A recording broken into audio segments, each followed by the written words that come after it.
ராசிபுரம் புதிய பேருந்து நிலையத்தில் பெண்ணை தாக்கிய நபரை தர்ம அடி கொடுத்து காவலரிடம் பொதுமக்கள் ஒப்படைத்துள்ளனர். இது தொடர்பான கூடுதல் தகவலை வழங்க இணைகிறார் செய்தியாளர் செல்வகுமார். வணக்கம் செல்வகுமார், இந்த சம்பவத்தின் முழு பின்னணி என்ன? தற்போது அந்த நபர் மீது என்ன நடவடிக்கை எடுக்கப்பட்டிருக்கு?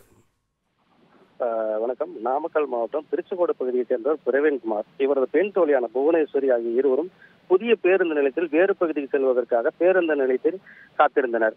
அப்போது பிரவீன்குமாருக்கும் புவனேஸ்வருக்கும் இடையே தகராறு ஏற்பட்டது. இதனால் ஒருவரை ஒருவர் தாக்கிக் கொண்டனர். உடனடியாக ராசிபுரம் பேருந்து நிலையத்தில் இருந்த அக்கம் பக்கத்தினர் புவனேஸ்வரியை மீட்டனர். உடனடியாக ராசிபுரம் காவல்துறையினருக்கு தகவல் அளித்தனர். விரைந்து வந்த காவல்துறையினர் பிரவீன்குமாரை பிடித்தனர். மேலும் பிரவீன்குமாரை காவல் நிலையத்துக்கு அழைத்துச் சென்றனர். புவனேஸ்வரியை அரசு மருத்துவமனைக்கு சிகிச்சைக்காக அனுமதித்தனர் என்பது குறிப்பிடத்தக்கது. நன்றி செல்வகுமார், உங்களுடைய தகவல்களுக்கு.